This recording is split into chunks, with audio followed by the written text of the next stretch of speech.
Good morning, everyone. Sorry about that. Some slight hiccups on the technical side, but we are live. This is your one half of Fandoms and Coffee, Cameron, Hi. and my wife is here in, no offense, honey, gremlin mode. I really am. So anyway, today we are talking about one of our favorite anime series, and one that has taken not even just the country but the world by storm. Let's be honest here. Yeah. We're here to talk about My Hero Academia. Yay. So, for starters, My Hero Academia is it's an anime that, honestly, the best way to describe it is X-Men on crack almost. Yeah.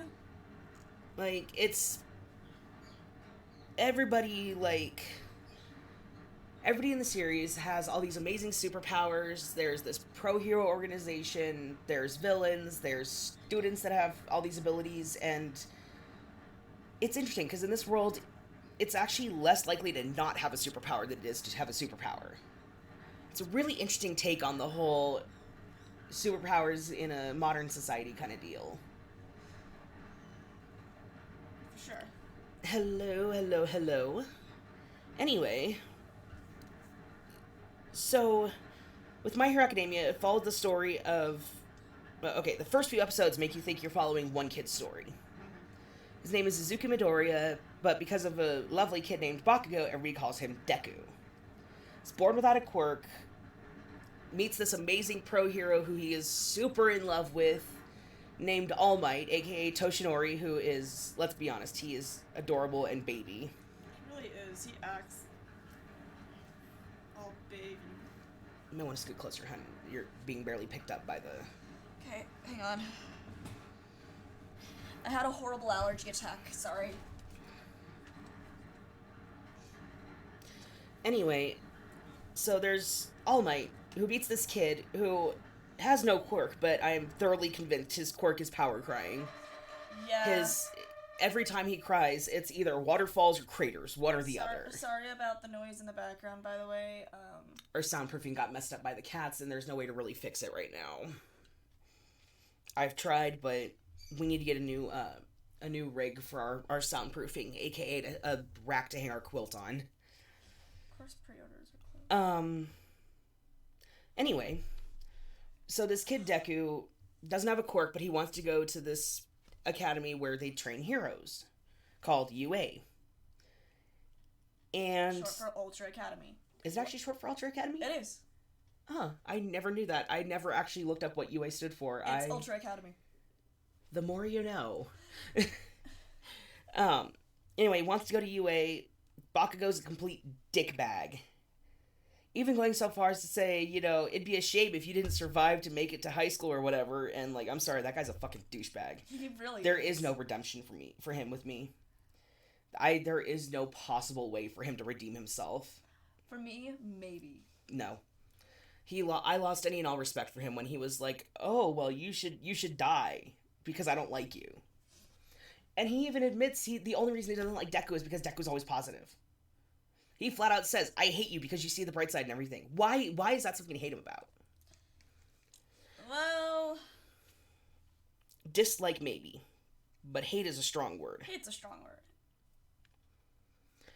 But anyway, so Deku meets All Might and initially is told you can't become a superhero if you don't have a quirk. Bakugo becomes a mansel again.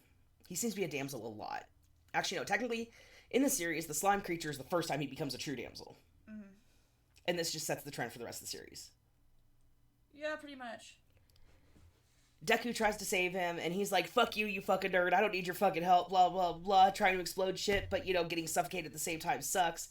All Might's like, "Oh, fuck, this kid's doing my job for me." Saves the day, and basically looks at Deku and goes, "You really want to be a hero? Then come with me to the beach. Clean up all this trash. Eat this. Carry me in my All Might form, not my skinny form, which is almost 900 pounds of pure muscle. He's a twig, All Might. You could have crushed him." Poor R.I.P. And, all this, All Might wakes up one morning, goes to the beach, expects it to see Half Done and see this kid on the ground crying because he quit, and Deku stands at the top of a rock and screams.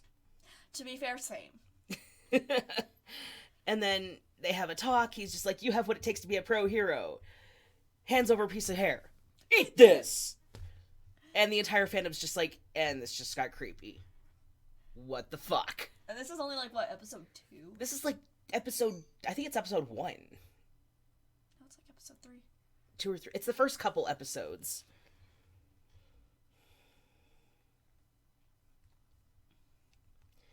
And so he eats this piece of hair, enters the hero exam, hasn't even tried out his quirk yet. Doesn't even know if eating the hair is going to work. Okay, in common sense standards, a strange man tells you to train on the beach until you're super muscular and carry him, and then tells you to eat a piece of hair. Common sense dictates stranger danger. Seriously. But it's anime, and anime logic doesn't equate to real life logic. Usually. There are a couple that follow real life logic, but we're not talking about this today. No, not today. That's for another day. So Deku gets into school, he meets all these awesome people. You have like Tenya Ida, Ochaku Uraraka, my boy, my number one, my precious little baby Mineta Minoru. I love Mineta. Okay, say what you want. He actually, okay. We'll go into him in a minute. We'll go into our babies here in a moment. And so he meets this awesome Class 1A, but then he meets his teacher. Ladies and gentlemen and non-binary folks, I am dead serious when I say that if I had Eraserhead as a teacher, I would have dropped out the first day. Because he would have made me cry. Same. Like his whole, I will fail you if you get below this score, or if you do this or this, I will fail you without hesitation. I wouldn't even try. I just fall down over and start crying. I would have took him a look and went, well, sorry, sir, to waste your time. I'm going to go home and go sign up for community college now. In high school. That's a thing in Japan, right? Anyway, so Class 1A is all these amazing, super OP, mind you, characters, save for like 2 or 3 that we'll get into later on who does and doesn't belong in Class 1A, and y'all can disagree with us if you want. There's an entire Discord channel where you can come and have a friendly scream session with us. That's the only way to safely put it. Friendly. But these kids are all excited because, yay, we're going to become pro heroes. And their first ever rescue exercise, shit goes wrong. In the infamous words of one Sam Jackson, I'm fucking tired of this motherfucker. It's only the first time and I'm already tired. That's me. But yeah, so the first ever attack by a group that calls themselves the League of Villains happens. And let's be honest, it's a group run by a kid with severe daddy issues. Yeah. Like, Shikaraki is not much older than them. He's like 18, 19, I think. It's like 19, 20 around. He's in between like 17 and 20. I don't think... Let me look. You're actually gonna look it up? Yeah, real fast. I had notes and then I lost them. I blame your son. Anyway, so Shikaraki is the definition of daddy issues. Like, his whole thing is he wants to prove to All For One he can do it. But All For One, being One For All's complete and utter opposite / arch nemesis, is basically... His whole thing is, I want to make him proud. And by the way, I don't know how to use chapstick or lotion. I am going to roast most of these characters, just so you know. We only do it because we love them. It doesn't help that I made extra dark roast today.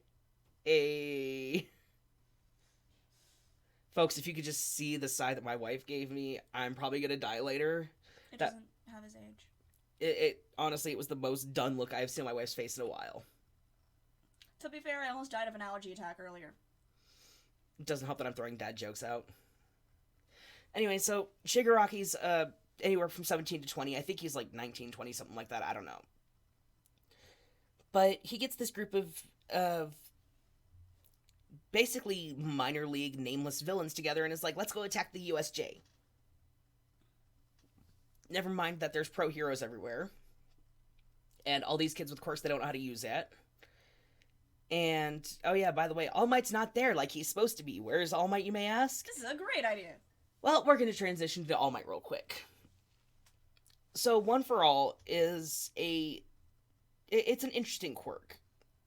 The origins of it are briefly touched upon, but not really explained per se. It's a quirk that can actually be passed from person to person. Toshinori got it from his mentor, whose name I suddenly forgot. Shimura, right? Nana Shimura. And he passed it on to Deku. Well, One for All, basically, the best way to explain it is Goku on steroids. Goku takes 12 episodes to power up. Deku takes 2 seconds and shatters his bones in the meantime. And All Might sits there going, you dumb fuck. Yeah. Young Midoriya! Sorry, I'm not talking as much, by the way. My throat is really killing me today. I'm so sorry. Why do you think I made you a London fog with coffee, honey? It'll help your throat. Anyway. So, the whole thing with All Might is he got into a huge, almost, keyword being almost, life-ending fight with All For One a while back. Completely destroyed his internal organs. How he's still alive, nobody fucking knows. Nobody actually knows how he is still alive. Even he's like, I should be dead. What the shit, bro? But because of that, because of his internal organs getting fucked the fuck up, he started having a hard time keeping up One for All. Because when he's not super muscular Daddy Might, I will fully admit I am thirsty for that man. As well as many others in the series, but we'll get into that later. When he's not super buff, massive All Might, he is Small Might. This super skinny, sickly, death-looking motherfucker. Should be dead. Should be dead is not dead. But, so then we move on to All For One. All For One is the polar opposite, the mirror opposite of One For All. Whereas One For All you can pass on to others, All For One, you literally take everybody's quirks. All For One sits there and goes, oh, I like this quirk. It's mine now. Yank. Oh, you want this quirk? I don't think so. That's mine. That's not very useful, but you know what? Mine. It's like the kleptomaniac of quirks. Yeah, no, he is in fact, oh my god, he's the magpie of quirks. He's the fucking magpie of quirks. God damn it. Magpies are psychotic, so that actually works. I hate that it works. Oh god, and he wears a black and white suit. Writers, you have some explaining to do. I now have to, when I have the time, I have to draw All For One as a magpie now, and I don't know how I feel about this. Kay has to do it. But, so All For One is, he's stealing quirks left and right. Fast forward back to the USJ. This thing shows up. It looks like Colossus and a very angry bird had a very unhealthy relationship, threw Juggernaut in the mix, and had a baby. Am I wrong? I hate that you're not. So this thing called the Nomu, it's not intelligent. Its whole purpose, its whole reason for existence is kill All Might. Square up, motherfucker. It's like a bird. It has a bird face, so I mean, that's not inaccurate. It's like a bird when it sees its reflection, just poof up. We have a bird, so we can say that with accuracy. Yeah, no, anytime she sees her own reflection and she's pissed off, she fluffs up. It's adorable. Maybe we should have named her Nomu. To be fair, she wasn't our bird. No, but if her new partner we get for her is just as crazy, I'm naming it Nomu. We'll wait to give it a name. Yeah. So, Nomu shows up, Eraserhead's, beating villains down left and right. He is showing off what a daddy and a badass he is, because these may be little fucking shits, but they're my fucking little shits. That is how that interaction goes, and you cannot tell me otherwise. He actually says, these students may be idiots, but I'll be damned if you lay a finger on them. Basically, he says, these are my little idiots. I think he says that at one point. These are my idiots. Something like that. It may not be the exact wording, but it's something very similar. And he's showing them up left and right. He's erasing quirks, because, you know, as long as he doesn't blink, he can erase your quirk. No wonder his poor eyes. Dude, are you okay? No. I forgot what it's like to blink! Sorry, I saw a TikTok with that audio the other day that was Eraserhead, and I almost died. It doesn't help that I was in a waiting room or something. I don't remember what. Somewhere I had to be quiet, and I was just like, you know, when you try to keep that explosion from happening. Yeah. Anyway, so he goes to erase. No moves quirk. But wait a minute, he's still super strong. What the fuck? And he's still super fast. And what the shit is this? Come to find out that, surprise, All For One was like, oh, look, it's Play-Doh. I'm going to use my nefarious plans to shove all the quirks into this one person. And it's going to kill All Might. Wait, what do you mean All Might's not there? We'll cover that reference another day. I think that's next week. Let me double check. Anyway. So, All Might finally shows up after sitting and having tea with Nezu this entire time. Because, I'm sorry, as adorable as Nezu is, he scares me more than anything. Nezu terrifies me. This little tiny... You're right. Gerbil. Hamster. Mouse. What is he? Do they even tell us what he is? It could be a cat or a mouse or a dog. All that matters is, I'm the principal! Thank you, Jerry Joel, for giving us the most amazing Nezu voice ever. But yeah, this little white... And there's Quentin. And then there's Quentin Cornell on TikTok, which you guys haven't checked him out. Go check him out. He's super awesome. He does an amazing Nezu impersonation. He's a friend of ours. He's a sweetheart. So we're sitting here. We're all sitting here on the edge of our seats. All Might's, you know, getting the snot kicked out of him because Nobu has so many fucking quirks, it's not even funny. He is a quirk test tube. He is the STD of quirks. I have a quick theory on why Eraserhead couldn't erase his quirk. Mm-hmm. It's because there are so many, he could only do one at a time. They confirmed that. They confirmed that? Okay. Yeah, no, Eraserhead said he could only erase one quirk at a time in this thing.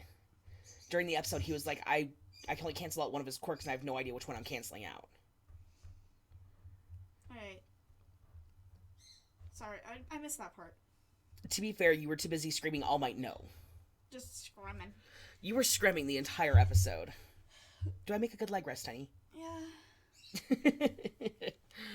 Anyway. Again, I'm sorry. I apologize. I'm suffering really bad allergies today. We're both allergic to the state of New Mexico. I'm just better at hiding it. Anyway.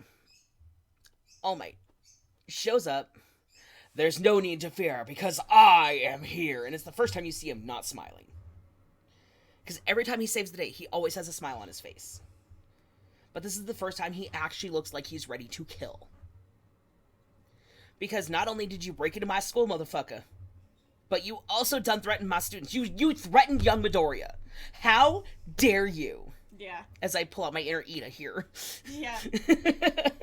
My wife claims that I am just like Ida. I don't see it. Personally, I don't see it. I don't know what you're talking about. Surely I have no idea what you mean. God damn it. I will kick you. I'm in perfect kicking range. I welcome death. But there'd be witnesses. Yeah, you're right. I knew it. I married a villain. This isn't very plus ultra. I love you, honey. I'm gonna die later. Get your foot out of my face. Anyway, sorry. It's gonna be a crack-filled morning today, guys. It's been a long week, and this is the first time we've actually been able to just unwind. So if we get a little goofy, I do apologize if we get off topic. Yeah. So, All Might shows up, and he's not smiling. I believe your exact words were, "You done goofed." To quote Hellsing Abridged. That'll be an episode at some point, it's just Hellsing. Hellsing in general, mostly Hellsing Abridged. Let's be honest. It's the series that counts. Yeah. So, we're sitting here. All Might starts going to town on Nomu. Kurogiri, who's this weird walking, talking, now you're thinking with portals. You can't tell me he is not the epitome of now you're thinking with portals. Another episode we need to have. Jesus. That'll be another episode. Kurogiri does the weird portal thingy and pulls Nomu halfway through. Nomu's trying to snap All Might's back. Deku's like, oh fuck, All Might's gonna die and nobody knows the truth and I can't tell anybody the truth because I was told I can't tell the truth. And he's having a midlife crisis at 14. No, he's like 15. They're 15 when they start high school. Okay, he's having a midlife crisis at 15. I'm sorry, just in Japan, I'm just gonna put this in there. In Japan, you don't start high school until you basically the equivalent of your sophomore year here in the US, So for those who maybe don't go to school here in the US, that's age 15 for sophomore. It's about... Freshmen are usually 14. 15, so about 15, 16 for when they start. Yeah. So... yeah. Todoroki actually saves the day. Endeavor's icy hot sun. Freezes Nomu, helps basically buy All Might some time. All the other kids are just like, fucking get him! And the teachers are like, you dumb fucks, go sit the fuck down before you hurt yourselves. But, you know, they're pro-tags. They don't listen. Have you ever heard of an anime protagonist that ever listened to the adults? Maybe one. Really, which one? I'm genuinely drawing a blank. It's one of those fucking slice of life ones. Oh, I know the one you're talking about. You were watching it that day I came home from work. Yeah, I don't remember which one it was. It was one of those stupid slice of life that was stupidly cute and I didn't want to admit that I liked it, which I totally didn't like it. Just saying. I think it was K-On! It was K-On! Because it was that stupid haircut that looks like the kid from Kill la Kill. I will fully admit, K-On! Is one of my guilty pleasure animes. I can't stand things like Love Live, but I love K-On! So, getting back on topic. Mm-hmm.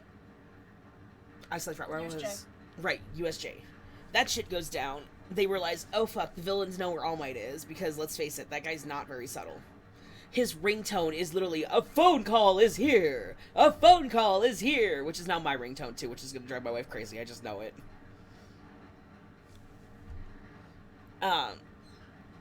So yeah, shit goes down. And that's just season 1, folks. They have the sports festival in season 1, there's the first attack on USJ and all this. But we'll go into the rest of the plot later. For now, I think we have to cover our special babies. Class 1A and the Pro Heroes. So, right off the bat, we have Izuku Midoriya, the quirkless wonder who inherits One for All. He has so many nicknames, but the most famous one is Deku. And then after him, we have Katsuki Bakugo, who, his quirk is the nitroglycerin sweat, right? Bakugo? Yeah. It's more of explosions. Yeah, he excretes a nitroglycerin sweat that he can explode on command. Which is an awesome and terrifying quirk if you think about it. Because what happened when he was a baby and he was, like, getting his legs working and started sweating? Boom. Like, how hard was it them to baby-proof the house from him? Get out the way. Like, I'm picturing how much it sucked trying to Katsuki-proof the house. Boom, bitch, get out the way. Although after meeting his mother, it explains a lot. His poor father, his poor, quiet, keeping the corner to himself father. I relate to him on a personal level. Yeah, same. And then you have, Shoto Todoroki, who is the son of the number 2 hero, Endeavor. Dickbag. I'm an asshole. Yeah, no, the Dennis Leary song Asshole is the perfect definition of Endeavor. Mm-hmm. But he has his mother's... How dare he make us actually care about him? What the shit? We'll get to that in a moment. The shit. We'll get to why Endeavor is kind of sort of redeeming himself here in a little while. But Shoto Todoroki got 2 quirks. He got the ice from his mom and the fire from his dad. Also, Toya is Dabi. You can't tell me otherwise. We have, I'm running through the list in my head. We have Froppy, whose quirk is literally frog.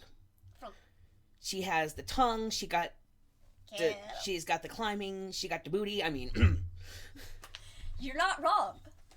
It feels awkward to say that about an anime high schooler, but like the pictures I've seen of her as an adult are beautifully done. Oh yeah, I've seen a lot of them. The adult artwork is phenomenal for her.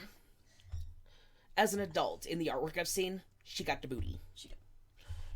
I'm waiting for the FBI to kick in the door. I'm just saying. FBI, like that. I do apologize. That was a slightly inappropriate comment to make. But I was basing it off the fact that I've seen a lot of the adult artwork. Yeah, like yes, they're like very her attractive as a pro. As kids. Like they'll be great adults. But then we have to remember they are like 15, 16.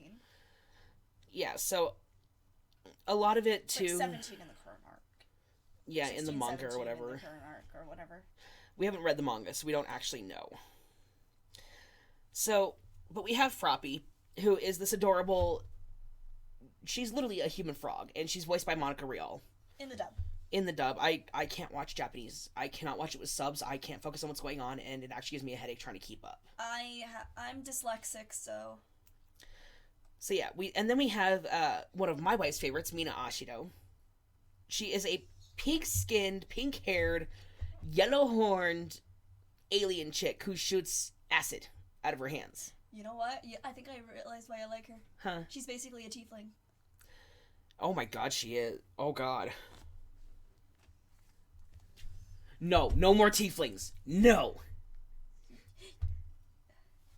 I'm the DM. I make the rules. You can't escape us.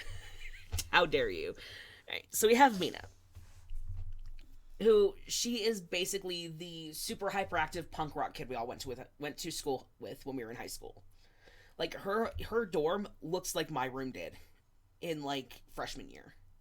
Not as bad as, and I'm gonna mention another character, Kyokujiro. Okay, Kyokujiro is she's everything I wanted to be. She is the Avril Lavigne of the series, let's be honest here. She's everything I wanted to be. She's got the punk rock clothes, she's got the combat boots that I used to wear those same boots. I want them. And she comes from a family of musicians. She's actually the first generation of her family that wants to become a hero. And her quirk is her quirk is literally called earjack. Her earlobes are headphone jacks that she can use to emit sound, and it's both amazing and terrifying at the same time. It's basically poor Minetta's eyeball. It's basically the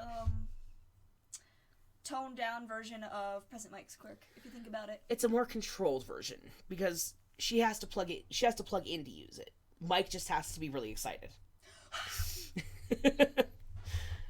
But yes, there's Kyokujiro, there's Yuga Aoyama.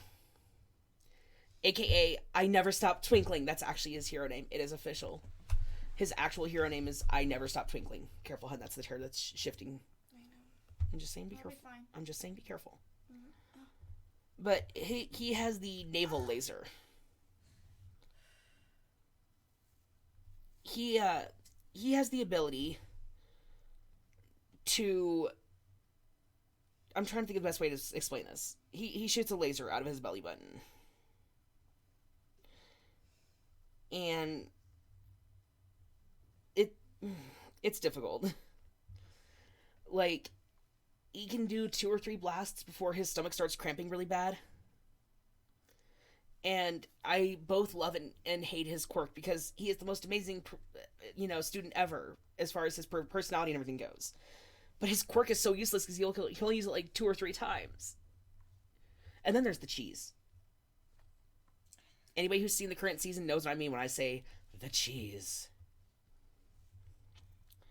And then there's one of my wife's favorite babies, our favorite hard boy, our favorite redhead, Red Riot, aka Eijiro Kirishima.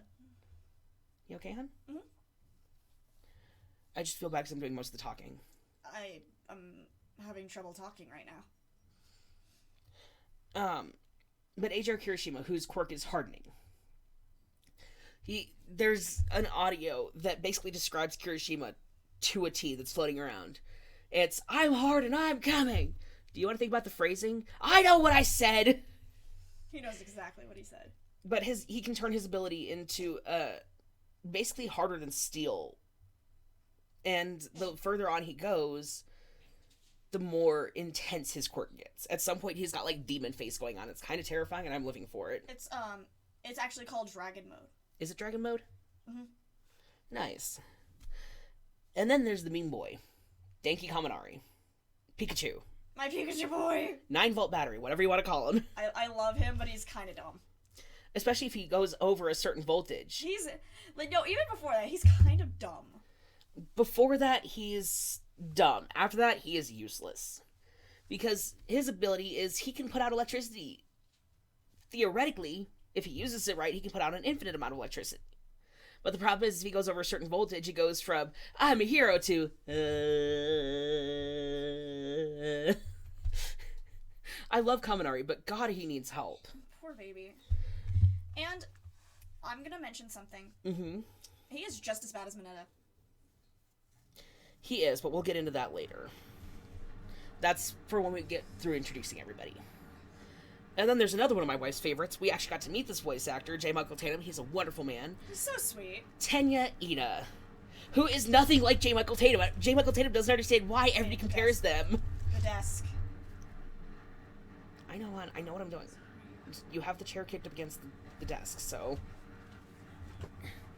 Anyway. But yeah, there's Tenya Ida, who is... I'm pretty sure he's secretly a drag queen. Have you seen how much he moves those hands? He vogues every time he talks. He's got Madonna's Vogue playing in his head nonstop. Apparently I'm trying to kill my wife with my facial expressions because I'm seeing her trying not to crack up over here. But yeah, he has the internal engines as his quirk. His legs are literally the equivalent of, like, drag race engines. I wonder how many calories that boy has to eat to keep his engines going, no pun intended. This is a relevant question. Because he obviously doesn't drink diesel. That's not recommended at all. Even if you have a quirk, it's not recommended. And the interesting thing with Ida is he comes from an entire family of heroes. Which we'll get into that heartbreak here in a moment. But he just wants to make his big brother proud. He wants to be a pro hero like his big brother Ingenium. And then there's one of my favorite boys who has not actually gotten a lot of screen time.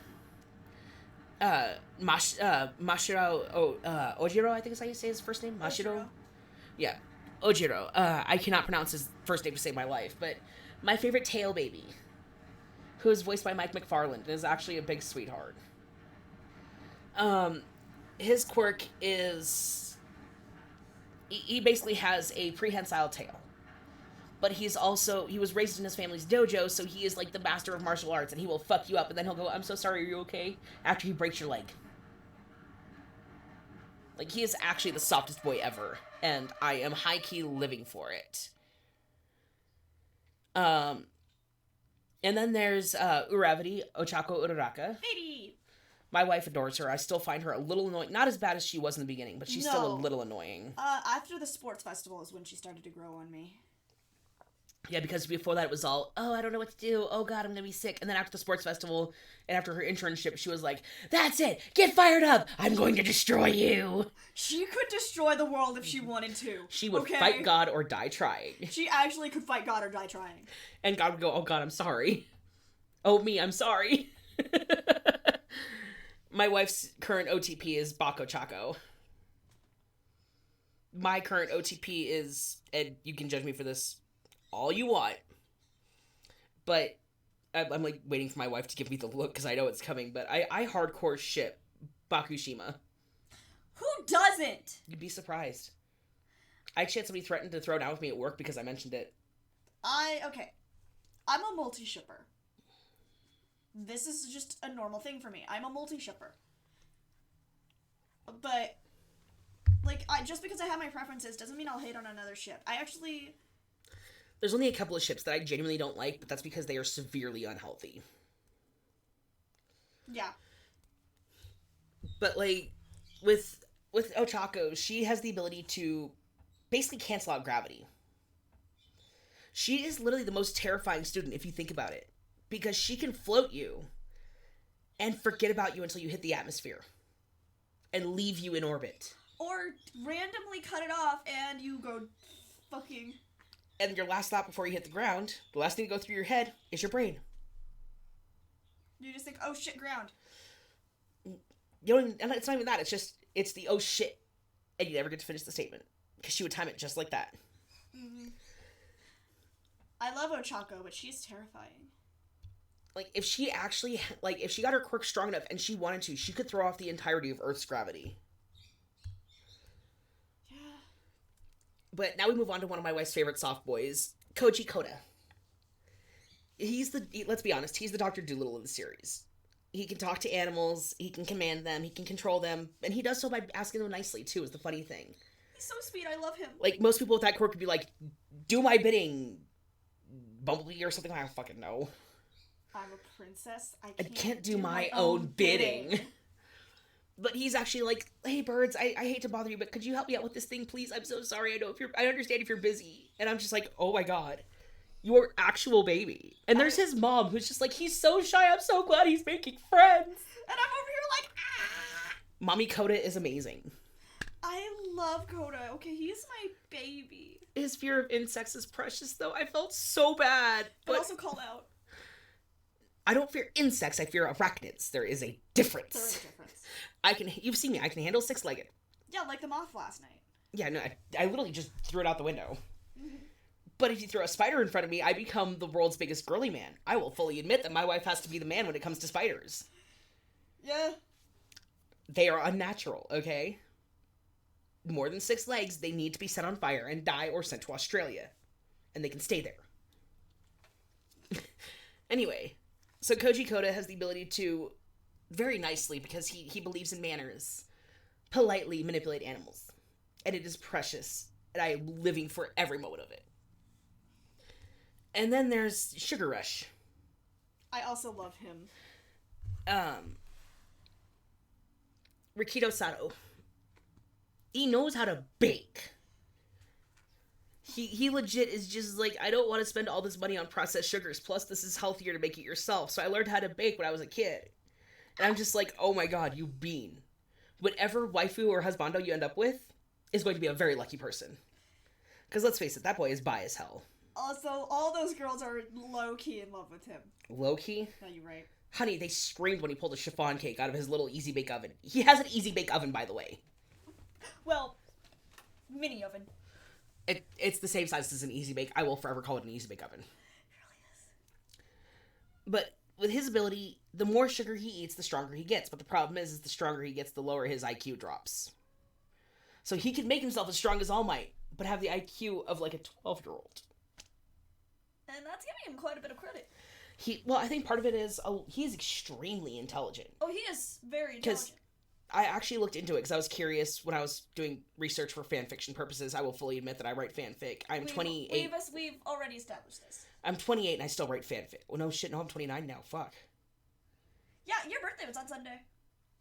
Fuck, I'm getting old. I have one more year in my 20s. Jesus. But yes, I am 29 and I still write fanfic. But I was looking into it, and he actually has measured out, not by, like, you know, the ounce or anything. He actually has it measured out in, like, milliliters and stuff for his sugar. He has it measured out to a scientific, down to the single grain, on how much sugar he needs for each situation. He can calculate that in his head in a split second. Sato is extremely intelligent, and a lot of people don't give him credit for it. You know who else is extremely intelligent? Someone I'm gonna bring up now. Momo Yaoyorozu. Okay, first of all, I'm gonna say this, and I don't care if I get hate for it. This is the honest to God truth. She is the Tamaki Suo of UA. But she is extremely intelligent. So is Tamaki. He's extremely intelligent, but the problem is you take rich kids and put them in a situation where they come to kids who didn't grow up in a rich environment. She even said the dorm is as big as her closet. Whereas Ochako's like, my dorm's as big as my entire family's house. But this is all mine. Momo is the definition of rich kid, not so rich friends. But She doesn't belittle them or anything because of it. Oh no, it's more of a case of, wait, is this the thing that commoners do? Not that exact phrasing, but let's be honest, she's pretty much quoting Tamaki. She is, but she's so good, but like her quirk is creation. She literally has the ability to, as long as she understands the chemical makeup and the physical limitations of an item, she can make any item. Mm-hmm. And because of that, she's also a fucking genius. She knows the chemical structure of like a fucking tank. She literally knows how to do the chemical construction of gunpowder down to the most minute ingredients. She is extremely intelligent. She makes freaking matryoshka flashbangs. Which those dolls are actually really cute. I might make a couple of those at some point. They're adorable.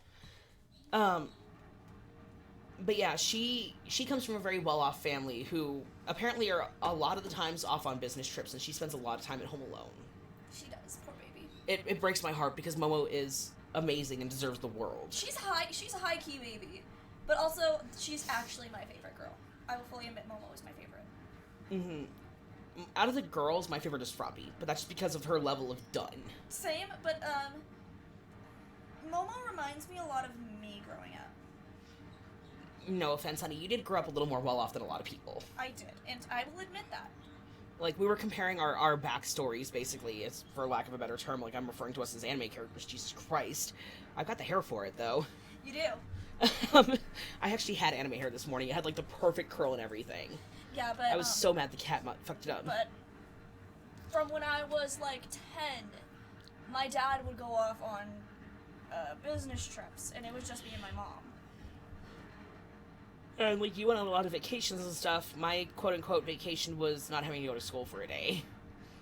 Like, basically, the relationship that me and my wife have is very similar to, like, say, Momo and Ochako. Mm-hmm. They both grew up in very different scenarios, but both had a very similar result to their upbringing. Anyway, so, moving on. One of my babies, Mezzo Shoji. Let's face it, it's Ian Sinclair as Ian Sinclair. Basically, it's Ian Sinclair as himself in any role he plays. At this point, yeah. Because that man has got so many different modes. He has so much range. He does. And then he also has his, there's squirrel mode, there's serious mode, there's, oh, look, it's Brooke from One Piece. May I see your panties? All this shit. But I fucking love Ian Sinclair. I want to meet him so I bad. adore him. I had the chance to meet him at Santa Fe Comic-Con, but something came up and I had to leave early. I was so mad because I was second in line. I was right there. I could see the Brooke picture on his desk. I was going to get it signed. And then something came up and I had to leave. Oh, no. I was so mad. I even asked, can it wait 5 minutes? No, we need to leave now. Come to find out that my best friend was in the hospital because she went into early labor, so it was a reasonable reason we had to leave, but still, I was very, very upset. Yeah, But Shoji they're not wings per se? Question mark? They're extra limbs, if for lack of a better term. They're extra limbs with webbing in between. Like, they look like wings, but they're not. But at the end of each of those extra limbs, phalanges, whatever you want to call them, he can grow any body part. Mm-hmm. He actually usually uses his top right one to talk because he wears a ninja mask. I don't care what he says, it's a Kakashi mask. Fight me. And he's actually, he's really sweet. Once you get to know him in the series, he's a really great guy, and I kind of low-key ship him with Sue. Same. Mostly because of the hero licensing exams. Get her blanket. How he cocooned her and made sure that he stayed warm with his own body. I wanted to cry. He was just like, no, I must protect. But yeah, no, he can increase his hearing range with those. He can, basically have 360 vision if he wants. It's both amazing and terrifying and kind of creepy. Almost like a Clive Barker movie, almost. Mm-hmm. And then there's a character that I personally don't think he belongs in Class 1A, but a lot of people do, Hontasero. The only way I can put it with Sero is he is a Spider-Man reject. I don't like Sero. I don't either. Maybe, and this is just maybe it's because they haven't shown enough of his actual personality and they just show him agreeing with whatever the group is doing. Yeah. But, personally, to me, it doesn't seem like he has an actual personality. He just seems kind of there. But his ability, his quirk is he can shoot tape from his elbows. Like, that's actually, it's called elbow tape. It's weird and kind of creepy. But with Sero, he's part of the Kaminari Kirishima Baku Squad. The Baku Squad is Kirishima, Kaminari, Sero, and Mina. And Ochako. Yeah, and Ochako. But she kind of bounces between. She's trying to make sure that Bakugo and Deku don't kill each other. Pretty much, yeah. Let's be honest here. But yeah, no, like, with Sero, I don't feel personally they've given him much of a personality, but that's just my opinion. Again, this is a show where we share our opinions. You're welcome to debate them with us. In a civil way. Yeah, none of this, you're wrong because I say so, blah, blah. If you're willing to have a civil discussion about it, we will totally have a discussion about it. Mm-hmm. But, yeah, so there's Sero, and then there's my boy, my baby, my burb, Tokoyami. His quirk is Dark Shadow. It's literally he has a pet shadow, and it is the cutest fucking thing ever when he's small. Because the brighter the day, or the brighter the light in the room, or whatever, the smaller Dark Shadow gets, and eventually he turns into a little puppy of a shadow, and it's so fucking cute. But the darker it gets, the stronger and bigger he gets. You put him in a pitch black cave, and you're fucked. It was nice knowing you, R.I.P. buddy. But Tokoyami is very much the dark scene kid that I was in high school.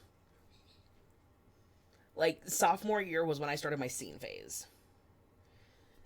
And his I will fully admit, my room went from looking like Mina's with all the pink and black and everything to looking like Tokoyami's with all the, the swords everywhere, the room painted black, the dark blackout curtains. I was that kid that was like, I must not see the sun, I will catch fire and die. Yeah. But he also, like, despite the fact that he is honestly one of the more serious students in Class 1A, he's actually, like, one of the biggest sweethearts. Because, like, during the sports festival, he looks Deku dead in the eye and goes, I know it's not much, but I did my best and I grabbed us a headband. And everybody, like, not just Deku, everybody was just like, oh my god, Tokoyami, you are precious, I love you! I believe my wife's exact words were, you did your best and I am proud of you. Yeah, pretty much. In that same tone. Tokoyami is a sweetie. He is, and Dark Shadow is actual puppy. Like, Dark Shadow is actual baby. He is. And then there's the character that we don't actually know what she looks like. We actually do. Her actual face was revealed. But not everybody's read the manga, honey. Yeah, that's true. We're talking about the anime, not the manga, because I don't know the manga. Toru Hagakure. The most... how do you explain her? Invisible girl, that's it. No, I'm talking about her personality. A ray of sunshine. So the golden retriever. She's a golden retriever. I'm so happy to be here. Oh my god, I love everybody. Oh, we're gonna die? That's fine, because the day is beautiful. She's the ray of sunshine that literally nobody asked for. But everybody needed. Mm-hmm. And her quirk is invisibility. They've actually confirmed that Aizawa cannot cancel her quirk out. Really? Sorry about that. The cats are having zoomies, and it sounds like one of them slid against the wall. Slid against the door. They are protesting our closed door. But anyway, they actually confirmed that Aizawa could not cancel out her quirk if he wanted to. Which makes me wonder, though, what if All For One took her quirk? Would that work? That's an excellent question. I don't know. I may have to look into this for science reasons. Mm-hmm. Things. Anyway, so Toru Gakurei she's basically the cheerleader of the group. She's always talking everybody up. She's even like, oh, Bakugo, don't feel down. You'll do it. I know you will. Which is saying a lot, because except for Kirishima and the Baku squad, most everybody else is like, Bakugo, no. That's pretty much most of the series is, Bakugo, no! Bakugo did it anyway. Fuck! Yeah, pretty much that's the whole series. There it is. And then the last student, my boy, my bean, my baby, who is voiced by Brandon Palencia, and I will die for this boy, Minoru Mineta. His ability is Grape Rush. He has these balls on top of his head that he can throw, and they are worse than super glue. The It's actually really fucking useful. It is. And look at the attack on USJ. He can bounce off of them. Yeah, he doesn't get stuck to them. Granted, he is a little pervert, but again, I will going back to the point my wife made, he and Kaminari are one and the same. Mm-hmm. Kaminari actually admitted at one point to trying to do half the shit that Mineta did, but getting busted. Mm-hmm. And this is just my personal opinion. Again, don't at me. This is just my opinion. Same. Kaminari and Minoru are very much the same person. But again, because Kaminari is physically attractive, a lot of people don't fault him for it. Mineta he's not physically attractive by most people's standards. And because of that, people tend to say it's creepier. That's just my opinion. You want to talk to me about it later? We'll sit down and talk about it. I don't mind. But I don't want you guys coming at me and being like, well, you're wrong, Yeah, because another thing about that is that he acts like a teenage boy. He's 15, 16 years old. He acts like he's 15, 16 years old.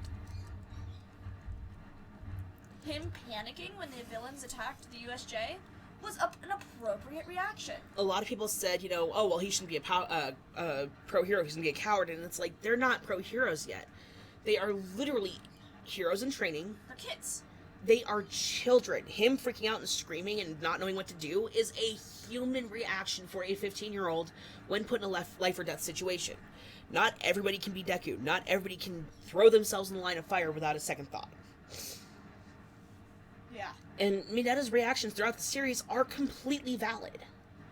Like, they're the most realistic reactions I have seen in the entire series. He's even said, I don't know if one of the reasons why I'm here is so I can get better.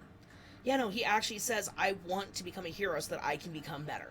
Yeah, I know, and that was one of his lines that made me respect him more. I still don't agree with his actions. I don't agree with his actions. I do not defend his actions.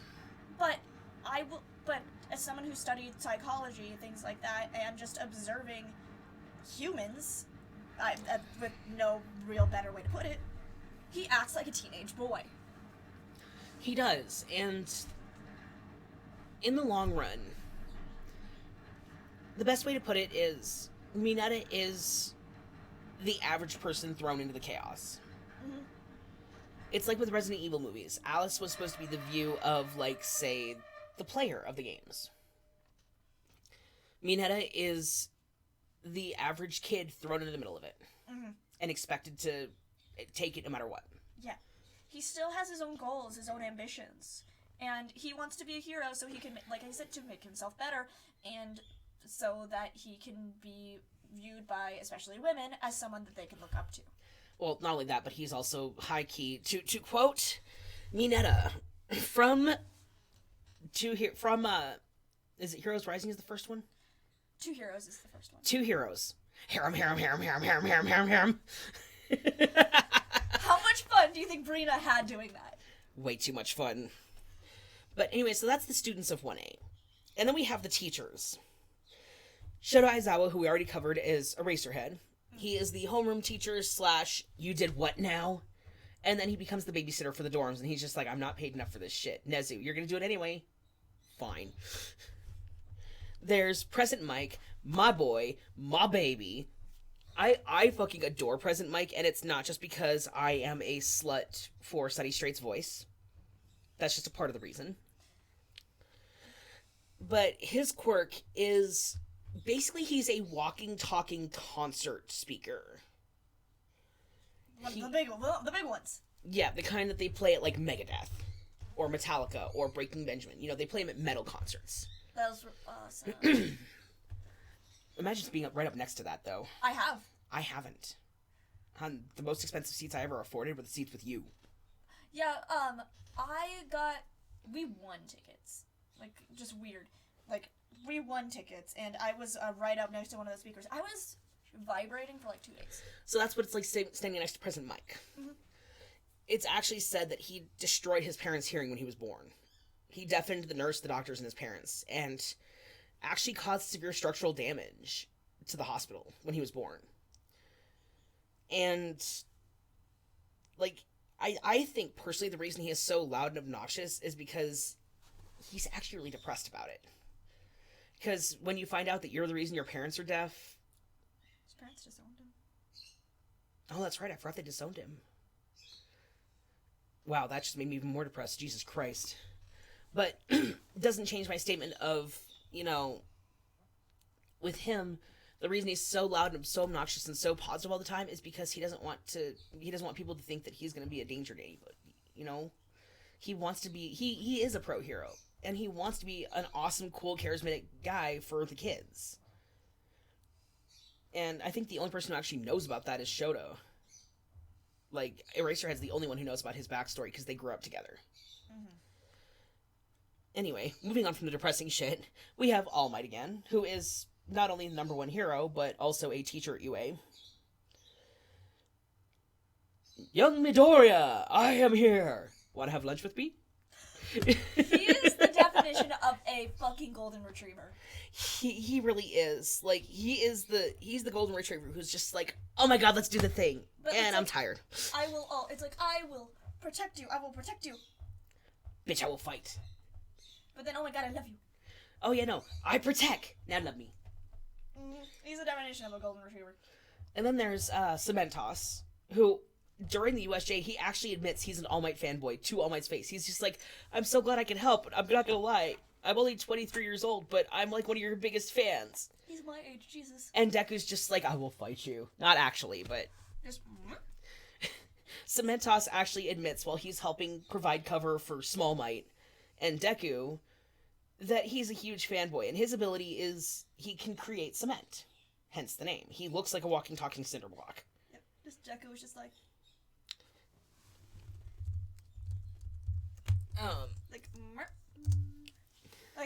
Like the full on. Oh, something we forgot to reference, honey. Huh? I'm the leader. Denied! That was for you, Matt.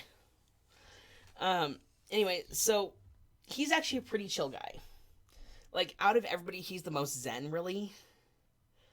As weird as that sounds, like, I know it's a weird phrase to use, but it's the only thing I can think of at the top of my head. And then there's somebody who really should not be around children ever. Her outfit is extremely revealing. She walks around looking like the dominatrix. She kind of is. And her quote-unquote outfit is a skin-toned bodysuit that makes it look like she's naked. Midnight. So, her quirk, it's actually kind of controversial if you think about it. Her ability is somnifile, I think, or something like that. I don't know. I don't remember the actual name of it, but she secretes a hormone that puts you to sleep. Let me actually look up what it's called. Just keep talking. So, I don't know much about her backstory, but I do know that before she became a pro hero, she was into some very kinky stuff. And then they decided, oh, you're going to teach the kids.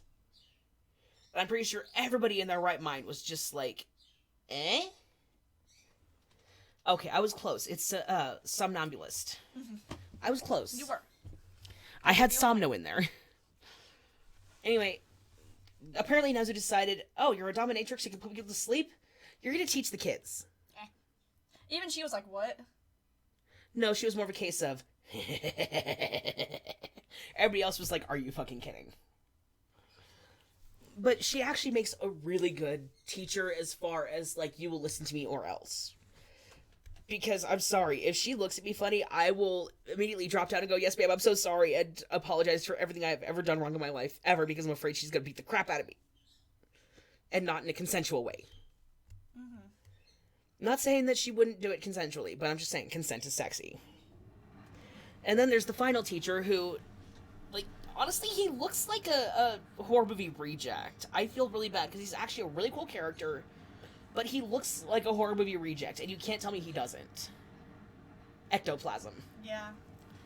He looks like if Rorschach, Deadpool, and Freddy Krueger kind of had a baby.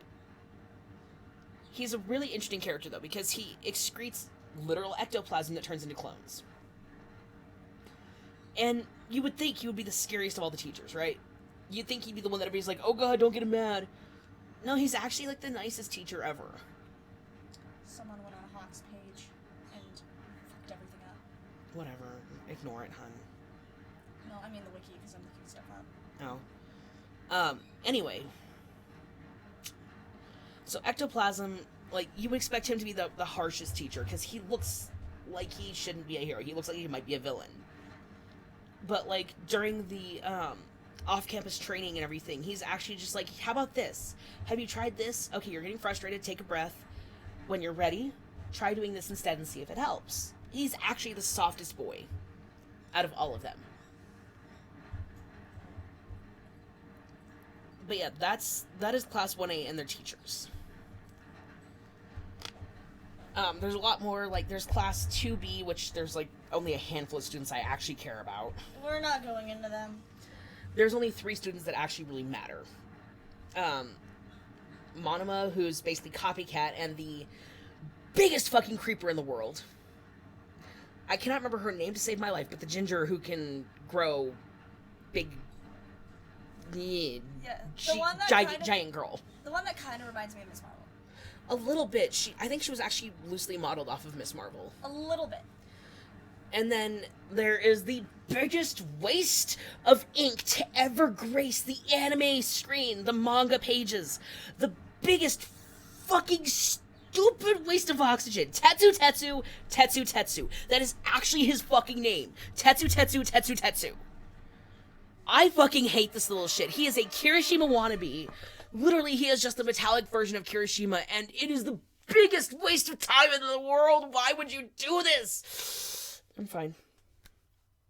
Sorry, I feel very strongly about the fact that he should not exist. So anyway, yeah, with going back on subject here, the UA school is an incredible piece of work, but as soon as All Might starts working there, becomes a big target for villains. Mm-hmm. Every time they turn around, there's more villain attacks. And there's poor Nezu just sitting there like, well, we just repaired the building. Again. For the 5th time. Yeah. I think I was on the wrong wiki. You might have been on the Fanon. I think I was. So, we have several things going on. You know, there's the sports festival, which Bakugo ended up taking first place. I think Tokiyami took second, didn't he? Because it was Bakugo, Tokiyami, and... No, it was Todoroki and then Tokiyami. Okay, yeah. So, first was Bakugo, second was Todoroki, third was Tokiyami. But Tokiyami beat out all these other kids. And he ended up losing to... He ended up losing to Todoroki because basically Todoroki turned into a giant fireball and Dark Shadow became tiny. And he was like, you know what? Nope. I can't do this. I quit. But at least he was able to understand when he was defeated. Anyway, so moving on. There's all the different pro heroes, which we're going to cover a couple of them because they're actually super important to the storyline. And we are kind of running out of time. Well, no, we're only an hour in, honey. Yeah, that whole thing took an hour. The intros for the main characters usually take about an hour. That's what we've noticed so far. Mm-hmm. But, no, so the main pro heroes that we need to cover, Endeavor, aka Enji Todoroki. The number 2 hero became the number 1 hero because All Might couldn't do it anymore, and literally threw the world's biggest temper tantrum because of it. He literally destroyed his home because he was like, no, I'm gonna become the number 1 hero by beating All Might. What do you mean you fucking retire? No, fuck this, fuck you, fuck that. Dishonor on you, dishonor on your cow. And Shoto's just sitting there like, suffer, old man. Mm-hmm. Die, trash. And then there is my baby. The number 2 hero. The current number 2 hero, because Endeavor is now the number 1 hero. I can't even say it. I don't even want to say it. God. The number 2 hero currently, my boy, whose nickname is actually KFC. It is canon. Hawks. My boy. My baby. I would die for this man. How about that extra crispy KFC, huh? God, why is he pretty? He's so pretty. It's not fair.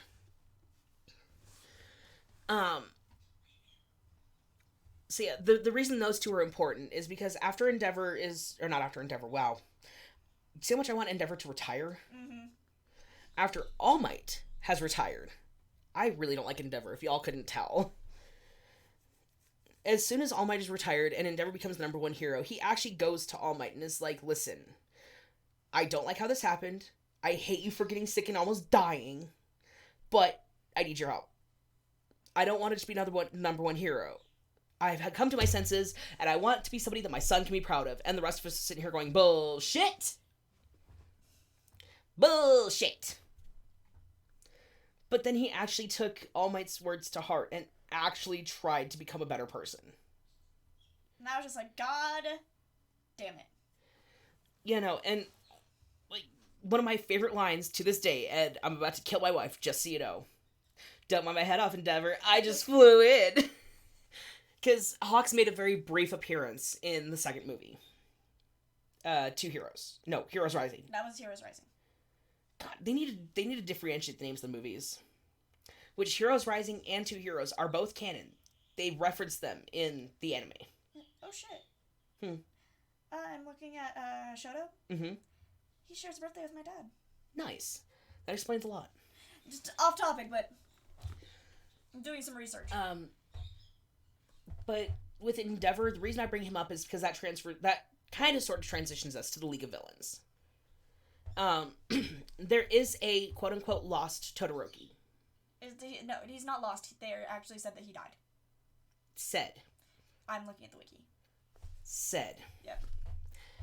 I say lost because I don't believe that bitch is dead. Because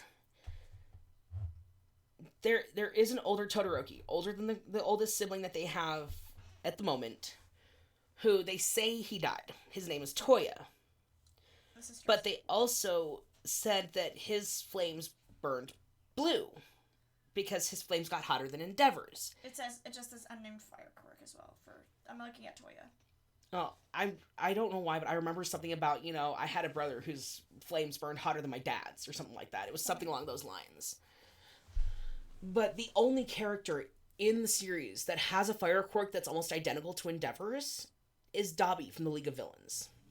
His flames burn a bright blue, which basic physics tells us that they are hotter than, say, Endeavor's. And Endeavor has hellfire. So what does that make Dabi's fire?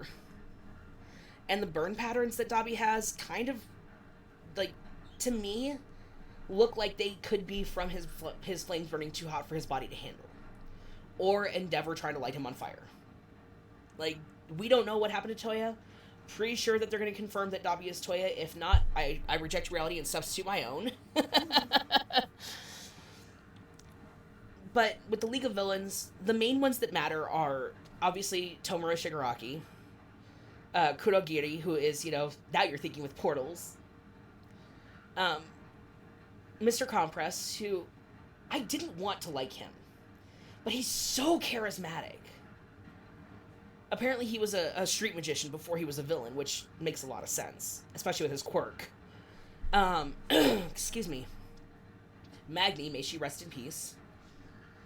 Magni was actually a very important character in my opinion, because she was a confirmed transgender female.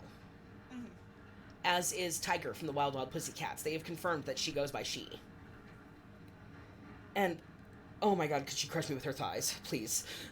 No offense, honey, but have you seen Tiger? I'm not even arguing that. So, let's see, that's Compress, Magni, Twice, who I actually feel sorry for.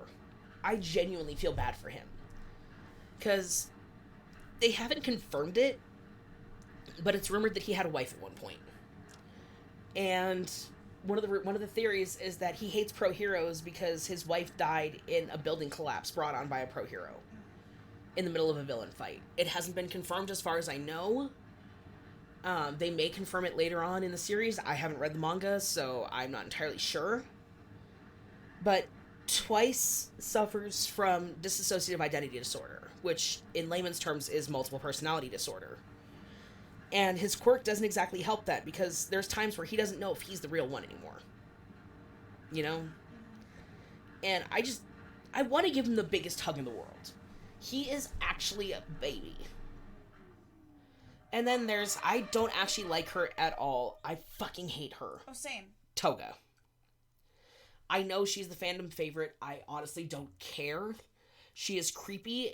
She is extremely uncomfortable. And at first I thought she was okay, but now it's just like, no, bitch, you need to die.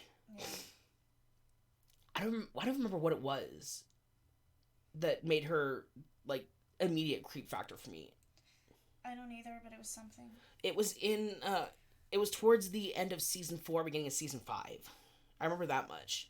But either way, Toga is, I don't like her because her obsession with Deku, not only is it unhealthy, but the things that, the lengths that she has gone to have gone beyond what is quote-unquote quirky. It's... At the beginning, it was quirky. At the beginning, it was quirky. It was kind of one of those, oh, how cute, she's got a crush. And now it's just like, no, bitch, you need to fucking die. And then I'm trying to think if there's anybody else in the League of Villains that's important. There's a bunch of other smaller characters like Spinner and such, but those are the main ones I can think of. Yeah, they're the ones that are, like, the main ones. We forgot to cover a pro hero. Best Dad. How dare we? So, switching over to some other villains here for a moment, because this is going to tie in our favorite Best Dad. The Chie Hasekai. Led by Overhaul. It's a bunch of Yakuza who run around wearing Plague Doctor masks, which they were wearing masks before the pandemic. They knew something. I just know it. Sorry, that was a bad joke. I cope with situations with really dark humor. So, with Overhaul, his whole thing is he wants to cleanse the world of quirks because it makes them impure. And at first when I saw him, I thought, oh god, he's pretty. I could forgive some things. And then I realized, oh wait, he kidnapped a child. Eri, whose ability is literally to rewind things until they cease to exist. If she can't stop it. And when I found out what he was doing to her, it's like, okay, you're pretty, but I cannot forgive this. Because I draw the line at child abuse. Mm-hmm. That is not cool. And poor Eri, she is so precious. She is so baby. But that arc introduced us to what is known as the Big Three. Which are Tamaki, Amajiki, Neijire, and Mirio. Those three are precious. Neijire is totally the big sister that hypes up everybody. Mirio is the big brother who's just like, oh, well, that's... He also hypes up everybody. He hypes up everybody differently, though, because Neijire's like, yeah, you can do it. You can do this. Mirio is basically getting in your face, screaming, you can fucking do it! Just believe in yourself! And poor Tamaki is the social anxiety baby that most of us were in high school, and still kind of are.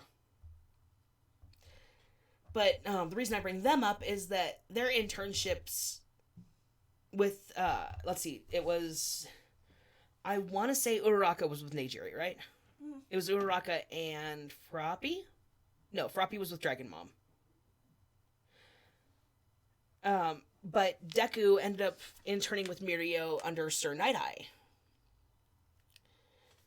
And Sir Night-Eye was All Might's original and only sidekick. He only took on one sidekick, and it was Sir Night-Eye. And come to find out that Sir Night-Eye was a huge All Might fanboy. No, he took on two. David Shield technically counts. Technically, but that's more of a support. Not because by sidekick, I mean actually combat active. Yeah, okay. David counts as a support sidekick. Putting it in the Marvel terms, he's the guy in the chair. He's the guy in the chair. He designed all of All Might's suits, for fuck's sake. How many? But yeah, so Deku interned under Sir Night-Eye, and Kirishima and Tamaki were under my boy, the best dad ever, Fat Gum.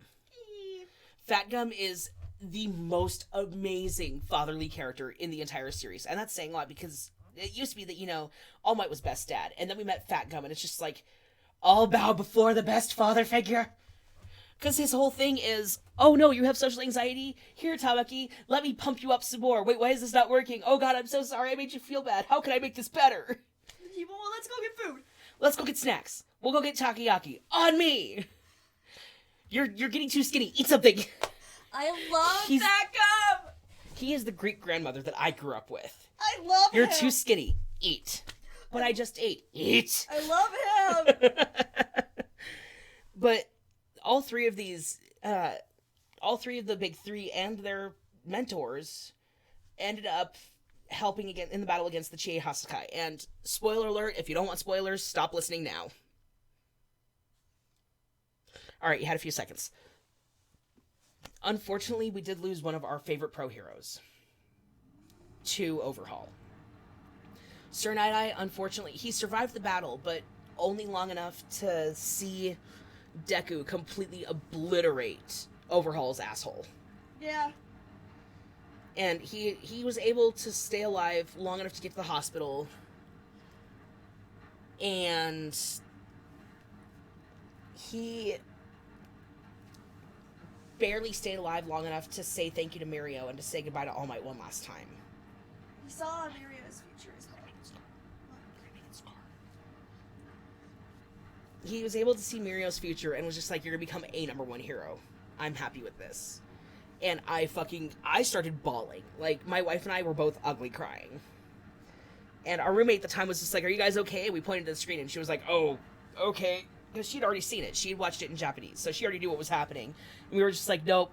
Didn't she try to spoil it for us? No, she didn't. She realized we weren't caught up, honey. Right. She legit didn't know we weren't caught up. That's That wasn't on her. That was on us because we didn't tell her we weren't watching the Japanese. And she caught herself, was like, I'm sorry, I'm just gonna go to my room now. Yep.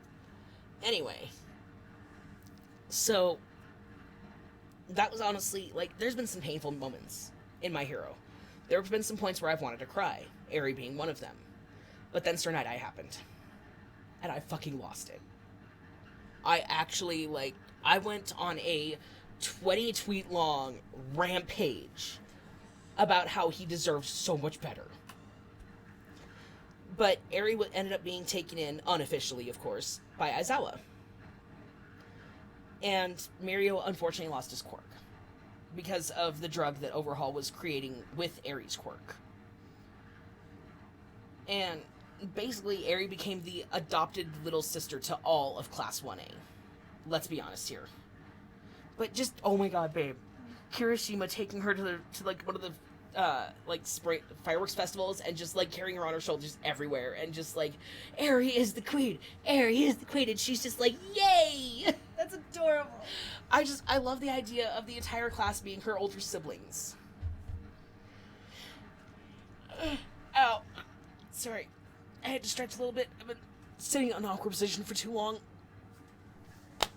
But yeah, so that was what led up to all of that. And real quick, before we go any further, a quick word from our sponsors. Mr. Wu's Equipables. Mr. Wu's Equipables is a place where you can get all of your nerdy gear, including My Hero Academia t-shirts that are exclusive to his website. I know, because I supply the designs.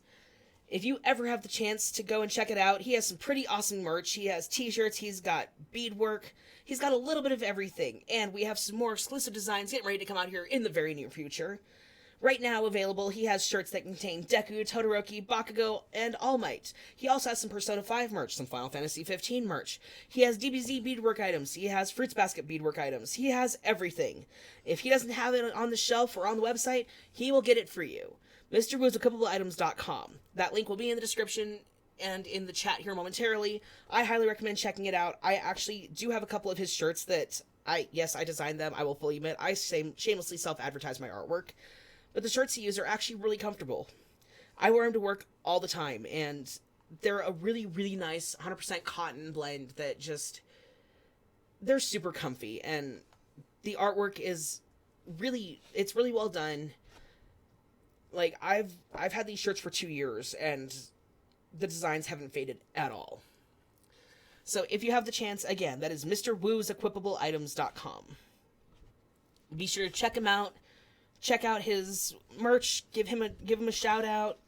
He's a really great guy, and he deserves all the business that we can get him. So, If you're looking for birthday, for Christmas presents, if you're doing a Spooptober gift exchange, anything like that, be sure to hit him up and just be sure to support him. He's a local New Mexico artist.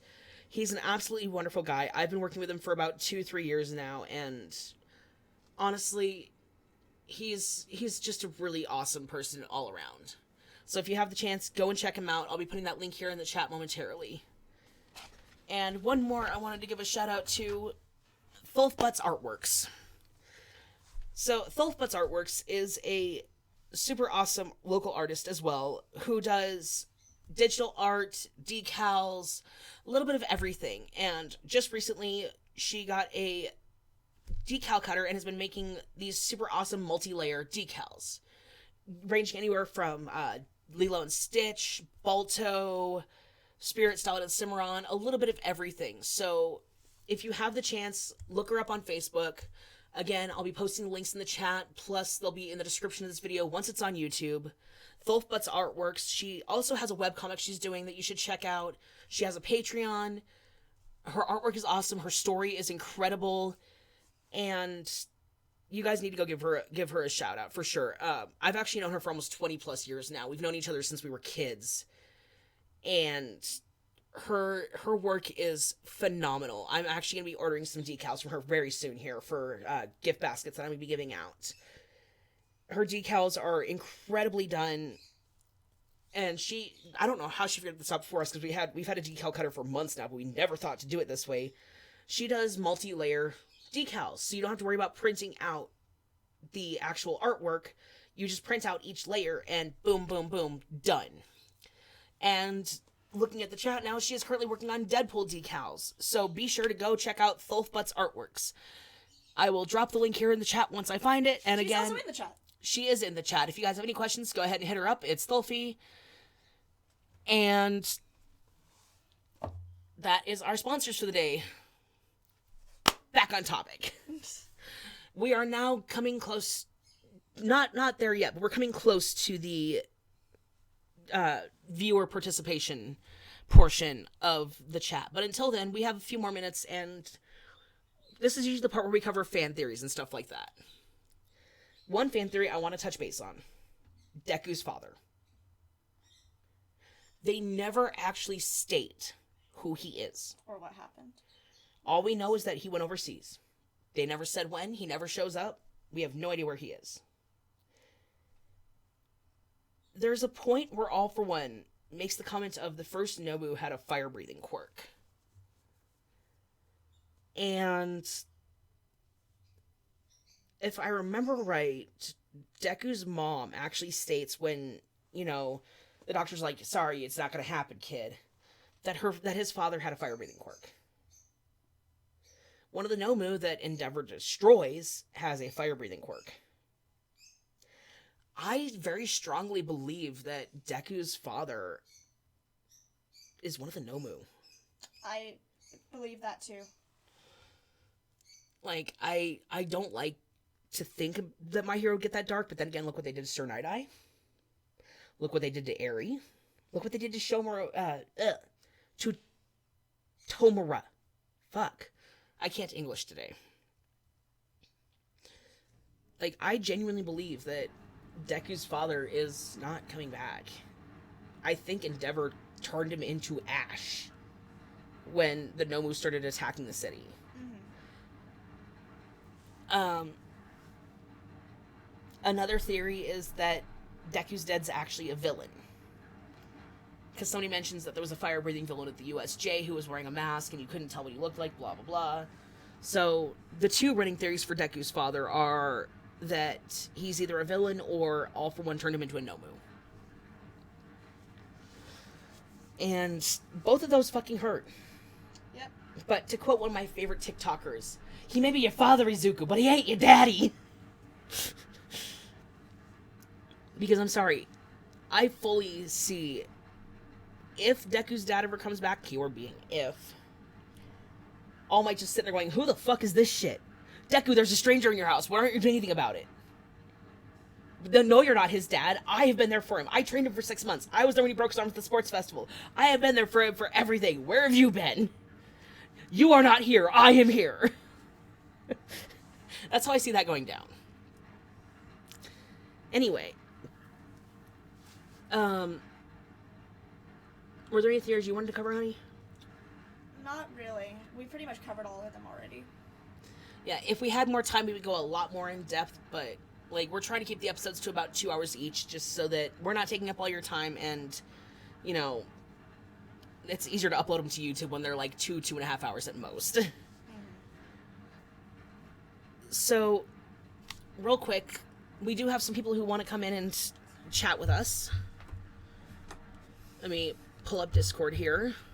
We do ask that, if possible, please keep it to one at a time. I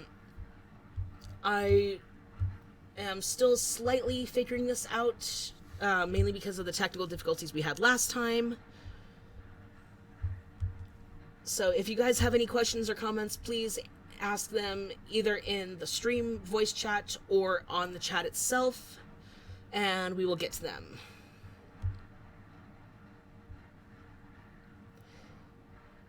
Hey, you're on voice chat with us.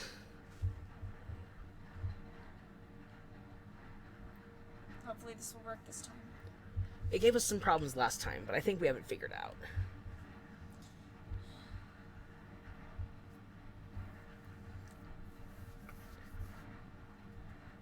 You there?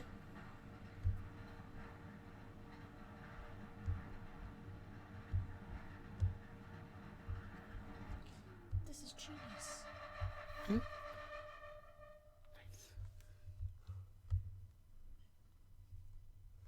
Hello, you're on voice chat with Fandoms and Coffee.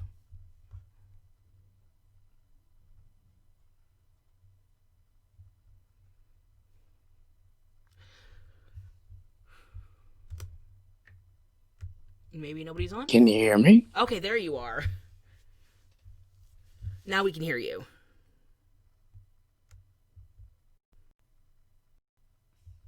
What do you want to share with us today?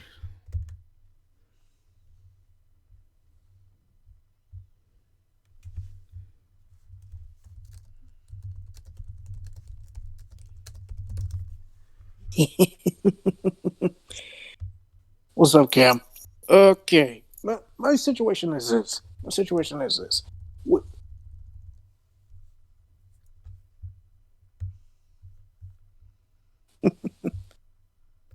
Okay, so my situation is this. My thing about My Hero is that, for the Japanese dub and the English dub, you have a great cast in both sides. I mean, personally, it proves to me that you have villains saying that heroes are all talk and no bite, basically. But with Tomura Shigaraki being right, not just through the anime, but also through the manga. I'm not gonna spoil anything, but I know where everything's gonna go. But for what it's worth, I think for the evolution of Shigaraki's character to Izuku's character to everybody's character through through season one to season four of the anime and through the manga of its continuation with 285. We are seeing the evolution of heroes, villains, you know, the the continuation of the liberation front arc and everything. We're seeing everything possible that all of us in the My Hero Academia community can see. But a lot of people need to understand that there are a lot of toxicity when it comes to that community. But I really don't want to be talking about that because really that's kind of a bad time.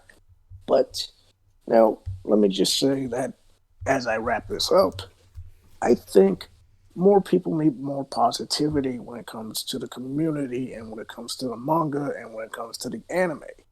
So, with that being said, hopefully we can be on the same page. And if people like the English dub, that's fine. If people like the Japanese dub, that's fine.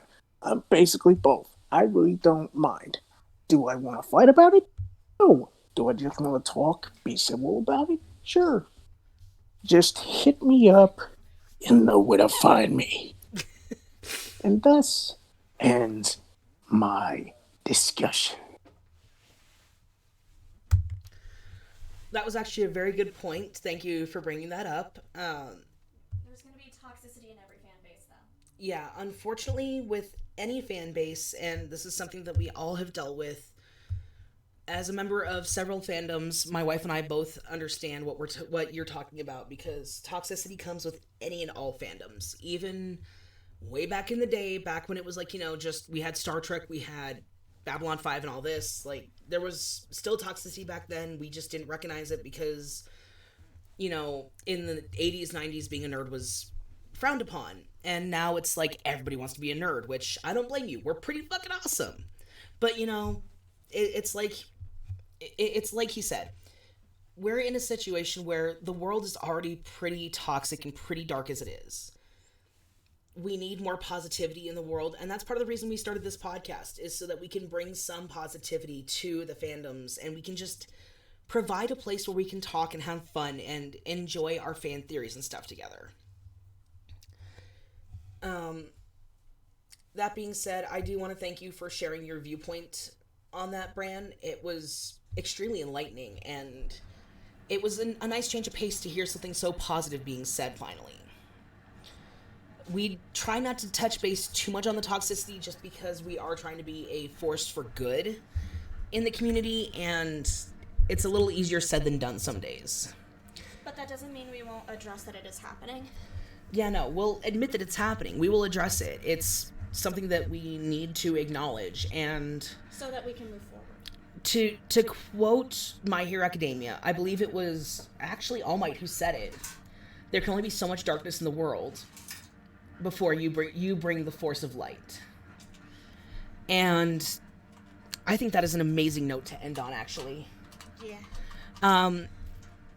If you guys have any further questions, the Discord chat is open. I will go ahead and post the link here in the chat for you guys if you guys want to join that chat. We wanted to thank you guys for joining us today. My Hero is something that has brought us and a lot of people that we know closer together, and it's such a wonderful fandom to be a part of. I really, really hope that if you guys take anything away from this other than the fact that we love My Hero Academia and it's one of our favorite things ever, basically, I want you to take away from this that you never know the full story. There's always something more. There's always something more beneath the surface, which My Hero Academia shows us perfectly. And if you take anything away from this, all I ask is that maybe when you go out there today, when you go out to run your errands, if you go to work, whatever you have to do, whatever you do today, the best takeaway you can have is you don't know what somebody's going through. You don't know what they're stressing over. You don't know what's going on. You don't know if maybe that person who's having a bad day just lost their job or something. You don't know what they're going through. Give them a smile. Go a little bit above and beyond for them. Just do your best to go out there and make somebody a little bit better for the day. Even if it's just something as simple as telling somebody who looks like they're a little bit grumpy to have a nice day, or complimenting somebody because they have a nice hairstyle or they're wearing a shirt from a fandom you recognize. The littlest compliment goes a very long way. Just when you go out there, and I think my wife can vouch for this, I'm going out there today. Do your best to go out there and just be even a little bit plus ultra today. My name is Cameron. I'm Luna.